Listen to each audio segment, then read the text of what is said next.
അല്ല നമ്മൾ 10 വർഷത്തെ വലിയ ഇടവേളയ്ക്ക് ശേഷം കോൺഗ്രസിന്റെ യു.ഡി.എഫിന്റെ ഒരു ഭരണം വരുമ്പോൾ സ്വാഭാവികമായിട്ടും ഈ പാർട്ടിക്കും മുന്നണിക്കും വേണ്ടി പ്രവർത്തിച്ച ആളുകളെ രാഷ്ട്രീയ നിയമനങ്ങളിൽ പരിഗണിക്കണമെന്നുള്ളതാണ് എൻ്റെ അഭിപ്രായം. അല്ലാത്ത നിയമനങ്ങളിൽ കൃത്യമായിട്ട് മെറിറ്റും മറ്റ് ബാക്കി എല്ലാ കാര്യങ്ങളും പരിഗണിക്കും. ഇതിൽ രാഷ്ട്രീയ നിയമനങ്ങളിൽ രാഷ്ട്രീയം ഒരു മെറിറ്റായിട്ട് പരിഗണിക്കപ്പെടേണ്ട കാര്യമുണ്ട്. കാരണം പാർട്ടിക്ക് വേണ്ടിയിട്ട് പോരാടിയ മനുഷ്യരുണ്ട്, നേരത്തെ പണിയെടുത്തവരുണ്ട്, ഒരുപാട് കേസുകളിൽ പ്രതിയായിട്ടുള്ള ആളുകളുണ്ട്. ഇപ്പോൾ ഗവൺമെന്റ് ലീഡർമാരെ വെക്കുന്ന കാര്യത്തിലായാലും ഈ പാർട്ടിയുടെ ഭാഗമായിട്ട് 10 വർഷം അധികാരമില്ലാത്ത കാലത്തും ഞങ്ങൾ കോൺഗ്രസ്സുകാരാണ് എന്ന് ആത്മവിശ്വാസത്തോടെ ആർജവത്തോടെയും പറഞ്ഞ കുറേ വക്കീലന്മാരുണ്ട്. അവരൊക്കെ അവഗണിക്കപ്പെടുമ്പോൾ അവിടെ CPM-കാരോ CPI-ക്കാരോ അല്ലെങ്കിൽ സംഘപരിവാർ ബന്ധങ്ങളുള്ള ആളുകളൊക്കെ വന്നാൽ അതിന് ഒരു തരത്തിലും രാഷ്ട്രീയമായിട്ട് അംഗീകരിക്കാൻ സാധിക്കില്ല. ഇപ്പോൾ ബന്ധുക്കളായിട്ടുള്ള ആളുകൾ പരിഗണിക്കപ്പെടുന്നു എന്ന് കേൾക്കുന്നു. ഇത് ബന്ധു നിയമനത്തിന് പറ്റിയൊരു മേഖലയല്ല. കാരണം ബന്ധുക്കളും സ്വന്തക്കാരും ഒക്കെ പാർട്ടി പ്രതിസന്ധിയിലാകുന്ന ഘട്ടത്തിൽ ഒരിക്കലും ഉണ്ടായി നമ്മൾ കണ്ടിട്ടില്ല.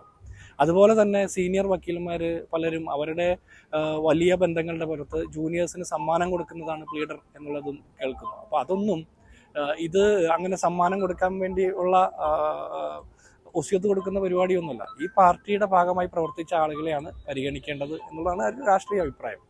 നിലവിൽ 3 നിയമനങ്ങൾ വന്നു. 3 നിയമനങ്ങളും പ്രശ്നമായി. എന്താണ് അതിൽ പറയാനുള്ളത്? അല്ല, ഞാൻ ഒരു പ്രത്യേക ഒരു കാര്യം എടുത്ത് ഞാൻ പറയുന്നില്ല.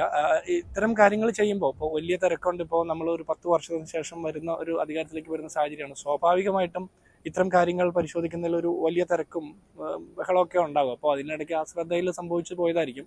പക്ഷെ വരുന്ന മിസ്റ്റേക്സ് അത് തിരിച്ചറിയുമ്പോൾ അല്ലെങ്കിൽ പൊതുസമൂഹം അത് ചൂണ്ടിക്കാണിക്കുമ്പോൾ കൃത്യമായി തിരുത്താൻ കാണിക്കുന്ന ഒരു ആർജവം അതിനെ നമ്മൾ അഭിനന്ദിക്കേണ്ടതാണ്, അത് അക്സെപ്റ്റ് ചെയ്യേണ്ടതാണ്. അപ്പോൾ തന്നെ ഇത്തരം മിസ്റ്റേക്സ് ഉണ്ടാകാതിരിക്കാൻ വേണ്ടിയിട്ട് നിയമനങ്ങൾ നടത്തുന്ന സമയത്ത് തന്നെ കൂടുതൽ ജാഗ്രതയോടെ പരിശോധിക്കപ്പെടണമെന്നുള്ളതാണ് അഭിപ്രായം. ഈ CPM ആണ് ഇത്തരം പ്രശ്നങ്ങളൊന്നും സാധാരണ കണ്ടുവരാറില്ല. പാർട്ടിക്കാർക്കാണ് മുൻഗണന കൊടുക്കാറ്. അവര് എല്ലാ കാര്യത്തിലും അവർക്ക് പാർട്ടിയുമായി ബന്ധപ്പെട്ട സംവിധാനങ്ങൾ തന്നെയാണ് പരിഗണിക്കപ്പെടാറ്. അതിലെ ശരിതെറ്റുകളൊക്കെ വേറെ വശത്ത് നിൽക്കുമ്പോൾ പോലും അവരുടെ ആദ്യത്തെ പരിഗണന പാർട്ടി തന്നെയാണ്. കോൺഗ്രസ് വരുമ്പോൾ സ്വാഭാവികമായിട്ടും എല്ലാ വിഭാഗത്തിലുള്ള ആളുകളും അവരുടെ അവസരങ്ങൾ കിട്ടുമോ എന്നൊക്കെ അന്വേഷിക്കും. ചിലർക്ക് അങ്ങനെ സാഹചര്യങ്ങൾ കിട്ടും. പക്ഷേ മുൻകാലങ്ങളിലുള്ള സാഹചര്യമല്ല ഇന്നുള്ളത്. കാരണം 10 വർഷക്കാലം പ്രതിസന്ധിയിൽ പ്രതിപക്ഷത്ത് നിന്ന സമയത്ത് ചായക്കടയിലും തെരുവിലുമൊക്കെ ആക്ഷേപത്തിന് വിധേയമായി ഉത്തരം കിട്ടാതെ വിഷമിച്ച കുറേ മനുഷ്യരുണ്ട്.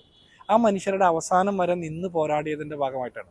നേതാക്കന്മാരുടെ മാത്രം അധ്വാനമല്ല, സാധാരണ പ്രവർത്തകരുടെ UDF പ്രവർത്തകരുടെ അധ്വാനത്തിൻ്റെയും കഷ്ടപ്പാടിൻ്റെയും കൂടി ഫലമായിട്ടാണ്.